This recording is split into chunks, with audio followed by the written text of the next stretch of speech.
तो यूट्यूब ने पॉलिसी को इतना सख्त कर लिया है जिससे क्रिएटर बहुत घबराए हुए हैं। वो सोचते हैं कि वीडियो हम कैसी बनाएं जिसमें स्ट्राइक भी ना आए और हमारा जो कंटेंट है वो भी फेल ना हो। और अगर दोस्तों थोड़ी सी भी कोई मेल अगर यूट्यूब की तरफ से वो घबरा जाते हैं कि ये वार्निंग है या स्ट्राइक है। तो दोस्तों आज की इस वीडियो में जो यूट्यूब की वार्निंग स्ट्राइक है या तो इसको दोस्तों कैसे हम समझ पाएंगे, कैसे जानेंगे कि ये क्या चीज़ है। तो दोस्तों इसके बारे में हम फुल जानकारी देने वाले हैं आज। तो वीडियो को लास्ट तक बने रहें। वीडियो पसंद आए तो वीडियो को लाइक कर देना, चैनल को सब्सक्राइब कर देना ताकि इस तरह की वीडियो हम आपके लिए बनाते रहते हैं। यूट्यूब में अगर देखा जाए दोस्तों तो इसमें दो तरह के कानून हैं, एक कॉपीराइट है, एक वीडियो क्लेम वार्निंग। तो दोस्तों इसमें ये होता है कि एक हो गया कॉपीराइट और एक कम्युनिटी गाइडलाइंस। इसमें होगा कि अगर आप किसी की वीडियो अपने चैनल पे डालोगे तो उसमें वो कॉपीराइट दे देगा, इससे आपका चैनल ख़राब हो सकता है। और कम्युनिटी गाइडलाइंस के अगर किसी के रूल्स के मुताबिक आप काम नहीं कर रहे हो, जो रूल यूट्यूब ने दिया है उसके अलग काम कर रहे हो तो आपको वो स्ट्राइक दे देगा, वार्निंग देगा कि ऐसा ना करें नहीं तो आपको आगे जाके दिक्कत होगी। दोस्तों वो बारी बारी से बताता रहता है, लेकिन कुछ लोग होते हैं ना उसको इग्नोर कर देते हैं, बाद में भी समस्या हो जाती है। तो दोस्तों वो क्या क्या है बताएंगे इसमें दोस्तों हम आपको। दोस्तों कम्युनिटी गाइडलाइंस होती है, उसके पहले भी एक वार्निंग आती है कि आप ऐसा ना करें नहीं तो हम आपको स्ट्राइक दे देंगे। तो उसके लिए सबसे पहले आपको वार्निंग देगा। सबसे पहले दोस्तों आएगी आपके पास वार्निंग स्ट्राइक। वार्निंग स्ट्राइक वो आएगी जैसे कोई वीडियो में आपको आ गई तो वो वीडियो आपकी रिमूव हो जाएगी। तो इसलिए दोस्तों और वो रिमूव हो जाने के बाद जो मोनेटाइजेशन है आपका, तो वो चैनल में कोई दिक्कत नहीं आएगी, सिर्फ वीडियो ही ख़राब थी उसको अपने आप वो डिलीट कर देगा। और आपके जो चैनल की अपलोडिंग है वो भी नहीं बंद होगी और जो लाइव स्ट्रीम है वो भी नहीं बंद होगी और मोनेटाइजेशन में कोई दिक्कत नहीं आएगी।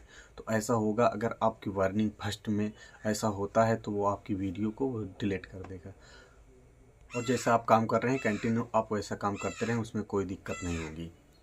और दोस्तों वो अगर फिर उस मेल पे भी आएगा कि आप अगर डिलीट करेंगे तो आप पूछोगे क्यों हो गई, तो उसमें मेल में भी आ जाएगा कि इस जो वीडियो में ये पॉलिसी के आप रिकॉर्डिंग काम किया था इसलिए इसमें स्ट्राइक आ गई और जो आपकी वीडियो वो रिमूव कर दी गई। ऐसा उस मेल पे आपको लिख के आ जाएगा। एक बार जैसे मान लो आपकी वार्निंग स्ट्राइक आ गई, अगर 90 डेज के अंदर आपने उसी वीडियो में सेम वही किया तो उसमें जो होगा फिर सेकंड में जो है एक्टिव कम्युनिटी गाइडलाइंस आती है। इससे आपको पहले सावधान किया जाता है, अगर समझ गए तो ठीक है, नहीं तो फिर अपने हिसाब से वो एक्टिव गाइडलाइंस आएगा। बहुत सारी जो स्ट्राइक है वो फिर देता रहेगा, फिर आपका चैनल धीरे धीरे ख़राब होने लगेगा। मान लीजिए ये वार्निंग और एक्टिव गाइडलाइंस में क्या होता है, वार्निंग में होता है कि आपका जो वीडियो है वो डिलीट कर दिया जाएगा और आपका जो मोनेटाइजेशन है, लाइव स्ट्रीम है, अपलोडिंग है वो चालू रहेगा। लेकिन अगर एक्टिव गाइडलाइंस के हिसाब से अगर आ गई स्ट्राइक तो उसमें 7 डेज के लिए आपको अपलोडिंग भी बंद कर दिया जाएगा और लाइव स्ट्रीम भी नहीं कर पाओगे और जो मोनेटाइजेशन कुछ दिन के लिए रोक दिया जाएगा। तो इसलिए और जो आपने पहले वीडियो शेड्यूल या तो अनलिस्टेड में डाला होगा तो दोस्तों वो भी पब्लिक नहीं होगा। तो ऐसा होता है एक्टिव गाइडलाइंस का मतलब। अगर आपको 90 डेज़ के अंदर फिर कोई एक्टिव गाइडलाइंस आ गई तो आपको 40 डेज़ के लिए आपका जो चैनल है सब उसी तरीके ठप हो जाएगा, ना आप अपलोडिंग कर पाओगे ना लाइव स्ट्रीम कर पाओगे। दोस्तों अगर तीसरी तो आएगी नहीं, अगर तीसरी आ गई तो आपका चैनल ही टर्मिनेट कर दिया जाएगा। तो इसलिए दोस्तों आप यूट्यूब के मुताबिक काम कीजिए, उसके रूल के हिसाब से। आप ऐसा ना करें कि आपकी जो मेहनत है बर्बाद हो जाए, आप उसी की रिकॉर्डिंग काम करते रहें।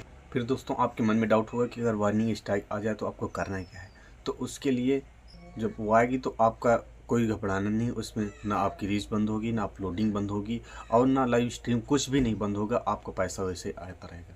और जो तो दोस्तों उसमें जब से मेल आ जाएगा तो आपको बताएगा कि किस वार्निंग के हिसाब से आपने इसमें स्ट्राइक आई है, वार्निंग दी गई है, तो उसके हिसाब से आप उसको, और उसमें मेल में वो पॉलिसी लिख के आएगी। दोस्तों अगर उसमें लगता है कि आपको कुछ समझ में कि हाँ मैंने ऐसा किया है तो ऐसा ना करें, उसके बारे में दोस्तों जानकारी करें। तो उसमें दोस्तों आप क्लिक करेंगे तो उसमें बहुत सारे सवाल होंगे जो आप गूगल ट्रांसलेट के हिसाब से आप कर सकते हैं। उसमें फिर जो समझ में आए तो उसके गूगल ट्रांसलेट कर लेंगे तो हिंदी में आ जाएगा, तो उसमें से ही आपको जो सही लगे आपको गलत सही में जवाब दे देना है, उसके बाद फिर वो ऐसा नहीं करना, तो उसमें खुद ही समझ में आ जाएगा।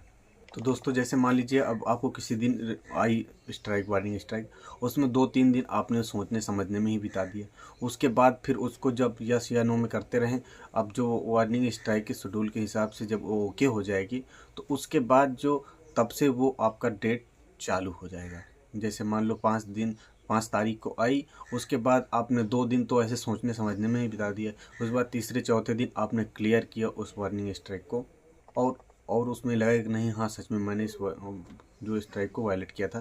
तो दोस्तों उसमें ये होगा कि आप जैसे 2-3 दिन 4 तारीख को आई, फिर 7 तारीख को आपने क्लियर किया उस वार्निंग स्ट्राइक को, तो उसके जो 3 दिन का जो होगा उस वो नहीं जुड़ेगा, उसके बाद जो 7वें दिन से वो जुड़ेगा फिर आपको वॉच टाइम भी, और वो 90 डेज़ के बाद वो वार्निंग आपके चैनल से हट जाएगी। आप बाकी कोई दिक्कत नहीं, आप अपलोडिंग भी कर सकते हो, लाइव स्ट्रीम कर सब कुछ कर सकते हो, उसमें कोई दिक्कत नहीं होगी। अगर दोस्तों 90 डेज़ तक ऐसे नहीं आती, कोई दिक्कत नहीं, फिर जब 90 डेज़ के बाद फिर कोई अगर कंपनी गाइडलाइंस के बाद आप ऐसे रूल्स के मुताबिक काम करोगे तो फिर वार्निंग ही आएगी, एक्टिव कम्युनिटी गाइडलाइंस नहीं आएगी, वार्निंग आएगी, उसमें फिर बताया जाएगा, फिर सही कर दोगे, फिर सही हो जाएगी।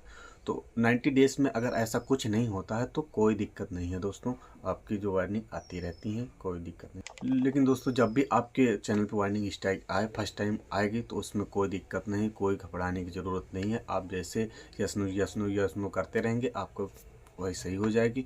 उसके बाद 90 डेज़ तक नहीं आती तो दोबारा जब भी आएगी तो वार्निंग स्ट्राइक ही आएगी, और आपने उस वार्निंग को किया है तो दोस्तों उसमें तुरंत काउंट करें, ट्रेनिंग करें, उसको यस या नो करें, उसी से 90 डेज़ तक आपको कोई दिक्कत नहीं होगी। अगर 90 डेज़ के बाद आती है तो फिर से वार्निंग ही आएगी। अगर आपको लगता है कि मैंने नहीं किया तो उसको अपील भी कर दें दोस्तों। अगर आपकी अगर अपील रिजेक्ट हो जाती है तो उसमें आपको फिर से वो है ट्रेनिंग देकर उसको सबमिट करना पड़ेगा। फिर आपको समझ जाना कि मैंने पहले स्विग वॉलेट किया था लेकिन मैं समझ नहीं पाया। तो दोस्तों मैंने वार्निंग स्ट्राइक के बारे में आपको सारा बता दिया है। तो इसमें अगर कोई डाउट हो तो कमेंट सेक्शन में ज़रूर बताएं। मिलता हूँ एक नए वीडियो में नए टॉपिक के साथ, तब तक के लिए जय हिंद, वंदे मातरम।